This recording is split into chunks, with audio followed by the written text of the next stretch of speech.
In Robert Saleh's press conference yesterday, he was non-committal to Zach Wilson, meaning there may be a quarterback change.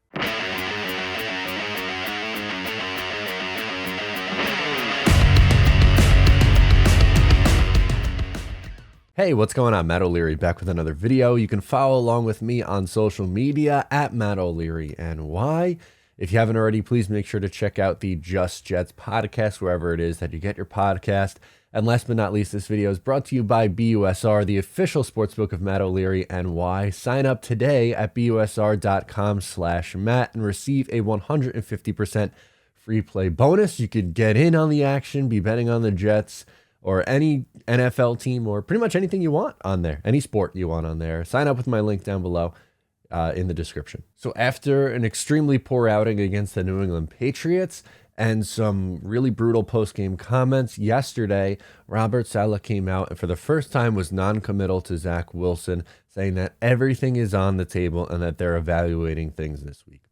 I've just been dealing with so many different things right now. I'm going to get to the tape and just evaluate everything, and I'll leave it at that. We're keeping everything on the table over the next couple of days. So you're not committing to Zach as your starter for Sunday? Not right now, not until I'm done evaluating everything. I think that is 100% the right card to play or the right move for this team right now. They're 6-4. Obviously, the locker room didn't like the reaction to the post game where he said that he didn't let down the defense. There were a few accidental, I'll say accidental in air quotes, like tweets. And do I think they still believe in Zach Wilson as a team? They probably do to an extent, but it's reasonable for them to react that way and for them to get frustrated. What this does, it allows Saleh to really go about this a few different ways, and it opens up a few different things for the New York Jets. First, I'll go through all the scenarios that could happen, that could come out of this, and why I think this was the right move. So first, if you want to continue to ride with Zach Wilson as your quarterback, that could be, hey, I'm lighting a fire under your ass. It's time to get going, sort of a thing, and that no one's above the team, and that we have to evaluate all things because you are not playing good enough, which, I mean, you're not going to get a debate out of anybody about that one. And that Zach has to be better. And maybe that's the thing that sparks him. Who knows? That's probably the most positive outlook that you could have on it for Zach, is that maybe this is the thing that sparks him. Also, what you could also do is if you decide to start Zach Wilson and he struggles, that allows you to pull the hook. Have a quick hook on him. If he struggles in the first half, pull him. And you go to the backup quarterback. Obviously, they are very confident in Mike White. It's not going to be Strevler. I've heard a million people in my comments and on social media say, go to Strevler. And while I get why people are coming from, or get where people are coming from on that one, it's not going to happen. This team has announced that Mike White is QB2 weeks ago. So if there ever was going to be a change, it's going to be Mike White. That's exactly what it was. The change is going to be. And then I guess you can make a case now that if there was ever a time to go to Mike White and see what happened, it would be in the fourth quarter of that Patriots game. But that's behind us now. So let's just look at this week. So again, option one, light a fire under Zach's ass. He plays well, and you ride with him the rest of the way because it sparked something in him. Again, probably most positive outlook. Option two, you start Zach Wilson. If he plays poorly, you pull him at the half.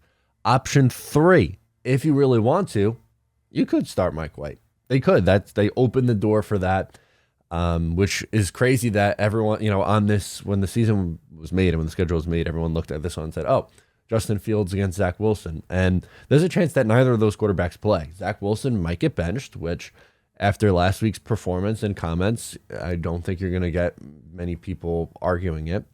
And for the Bears, Justin Fields is hurt. He dislocated his shoulder.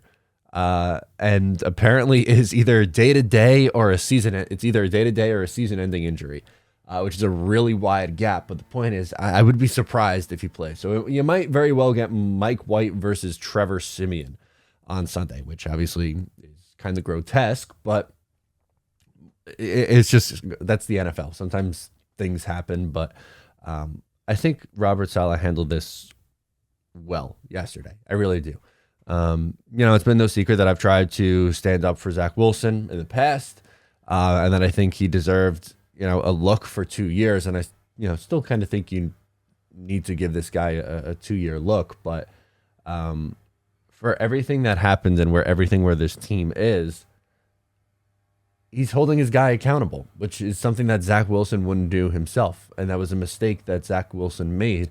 And he put himself in this position, number one, by his play, and number two, by how he carried himself. So it's a wake-up call, regardless. No matter what, if they start Zach Wilson, they start Mike White, or whatever happens on Sunday, it's a wake-up call for Zach, and a much-needed one. He needed a reality check, and he got that from his coach. Whatever happens here, good or bad, Joe Douglas and Robert Saleh are doing a lot of things to win over this fan base, handling things correctly in my eyes, and that's very much as a positive. If you want to take any sort of positive out of this, it's that Joe Douglas and Robert Saleh are 100% leaders. They have not lost the locker room after, again, poor quarterback play, a little drama early on in the year with Elijah Moore. I get it. And we'll see what happens on Sunday. Obviously, we're going to have to keep a close eye on this, because if they announce a quarterback change, it'll probably be tomorrow or Thursday, I would imagine. So we'll see what happens here. But I thought Robert Saleh handled himself well. Yes, the press conference was delayed because he was in meetings, which really made me think they were going to announce a change to Mike White. But it's no guarantee that Zach Wilson starts this week. And hopefully that gets him to go, oh shit, and click it in gear. But we'll see what happens. Let me know your thoughts down below in the comments. Thank you so much for tuning in. Once again, I am Matt O'Leary. Subscribe if you're new, and I will catch you next time.